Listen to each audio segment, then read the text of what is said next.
എല്ലാവർക്കും മിത്തോസ് മലയാളിയിലേക്ക് വീണ്ടും സ്വാഗതം.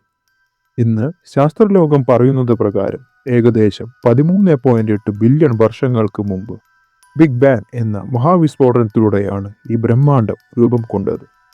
പക്ഷേ ഒരു ചോദ്യം, ആധുനിക ശാസ്ത്രം ഇതെല്ലാം കണ്ടെത്തുന്നതിന് ആയിരക്കണക്കിന് വർഷങ്ങൾക്ക് മുമ്പ് സനാതനധർമ്മത്തിന്റെ പുരാണങ്ങൾ ബ്രഹ്മാണ്ഡത്തെക്കുറിച്ച് എന്താണ് പറഞ്ഞിരുന്നത്? ബ്രഹ്മാണ്ഡം എങ്ങനെ സൃഷ്ടിക്കപ്പെട്ടു? ബ്രഹ്മാവിനെ ആരാണ് സൃഷ്ടിച്ചത്? ഒരു ബ്രഹ്മാണ്ഡം മാത്രമാണോ ഉള്ളത്, അല്ലെങ്കിൽ അനന്തമായ ബ്രഹ്മാണ്ഡങ്ങളോ? ഇന്ന് നമ്മൾ അന്വേഷിക്കുന്നത് ശ്രീമദ് ഭാഗവതം ഉൾപ്പെടെയുള്ള പുരാണങ്ങൾ വിവരിക്കുന്ന അത്ഭുതകരമായ സൃഷ്ടി രഹസ്യമാണ്. പുരാണങ്ങൾ പ്രകാരം സൃഷ്ടിയിൽ 2 പ്രധാന ലോകങ്ങളുണ്ട്. ഒന്നാമത്തത് ആത്മീയ ലോകം, അതായത് വൈകുണ്ഠം, ഗോലോകം പോലുള്ള ദിവ്യലോകങ്ങൾ. അവിടെ ദുഃഖമില്ല, മരണവുമില്ല, കാലത്തിന്റെ നിയന്ത്രണവുമില്ല. മഹാവിഷ്ണുവും മഹാലക്ഷ്മിയും മോക്ഷം നേടിയ ആത്മാക്കളും അവിടെ വസിക്കുന്നു. രണ്ടാമത്തേത് ഭൗതിക ലോകം, നമ്മൾ ജീവിക്കുന്ന ഈ ലോകം. ജനനവും മരണവും സന്തോഷവും ദുഃഖവും അനുഭവിക്കുന്ന ഈ ലോകം. പുരാണങ്ങൾ പറയുന്നത് പ്രകാരം ഈ ഭൗതിക ലോകം ആത്മീയ സൃഷ്ടിയുടെ ഒരു ചെറിയ ഭാഗം മാത്രമാണ്. ഇതിൽ ഏറ്റവും വലിയ ചോദ്യം, ഈ ബ്രഹ്മാണ്ഡം എവിടെ നിന്നാണ് വന്നത്? ഭാഗവതം പറയുന്നത് പ്രകാരം ഭൗതിക സൃഷ്ടിയുടെ തുടക്കം മഹാവിഷ്ണുവിൽ നിന്നാണ്. അദ്ദേഹം കാരണസമുദ്രം എന്ന ദിവ്യസമുദ്രത്തിൽ യോഗനിദ്രയിൽ വിശ്രമിക്കുന്നതാണ്. അപ്പോൾ അത്ഭുതകരമായ ഒരു സംഭവം നടക്കുന്നു.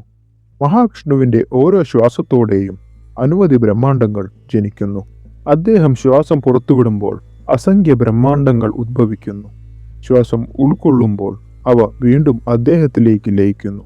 ഒന്ന് ചിന്തിച്ചു നോക്കൂ, നമ്മുടെ മുഴുവൻ ബ്രഹ്മാണ്ഡം പോലും മഹാവിഷ്ണുവിന്റെ ഒരു ശ്വാസത്തിന്റെ ഭാഗം മാത്രമാണ്. സൃഷ്ടിയുടെ ആദ്യഘട്ടത്തിൽ ഒന്നുമുണ്ടായിരുന്നില്ല. ഭൂമിയില്ല, ആകാശമില്ല, സൂര്യനില്ല, ശബ്ദമില്ല, ജീവജാലങ്ങളുമില്ല. ഈ അവസ്ഥയെ പുരാണങ്ങൾ പ്രധാൻ അഥവാ പ്രകൃതി എന്ന് വിളിക്കുന്നു. സത്വം, രജസ്, തമസ് എന്ന 3 ഗുണങ്ങൾ സമതുലിതാവസ്ഥയിൽ നിലകൊണ്ടിരുന്നു. ശേഷം മഹാവിഷ്ണുവിന്റെ ഇച്ഛാശക്തിയാൽ സൃഷ്ടി ആരംഭിച്ചു. ആദ്യം മഹത്തത്വം ഉദ്ഭവിച്ചു. അതിൽ നിന്നാണ് മനസ്സും ബുദ്ധിയും അഹങ്കാരവും രൂപം കൊണ്ടത്.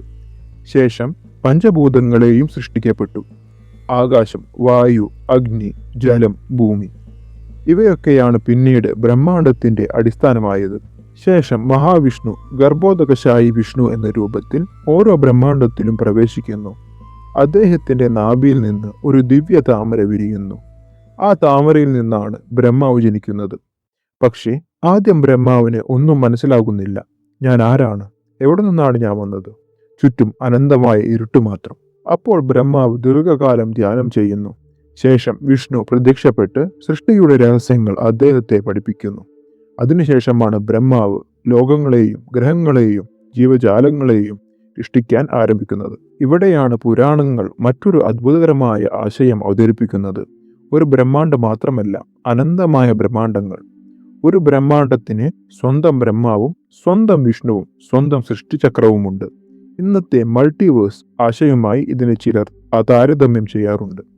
എന്നാൽ പുരാണങ്ങളിൽ ഇത് ശാസ്ത്രീയ സിദ്ധാന്തമായല്ല, ദൈവിക സൃഷ്ടിയുടെ ഭാഗമായാണ് അവതരിപ്പിക്കുന്നത്. പുരാണങ്ങളിലെ ഈ കഥകൾ വെറും സൃഷ്ടികഥകൾ മാത്രമല്ല, മനുഷ്യനെ ഒരു വലിയ സത്യത്തിലേക്ക് നയിക്കുന്ന ആത്മീയ ദർശനങ്ങളാണ്. ഈ വിശ്വം വെറും പദാർത്ഥങ്ങളുടെ കൂട്ടായ്മ മാത്രമല്ല, അതിന് പിന്നിൽ ഒരു ദൈവ ചൈതന്യമുണ്ടെന്ന് ഓർമ്മിക്കുന്ന സന്ദേശം കൂടിയാണ്.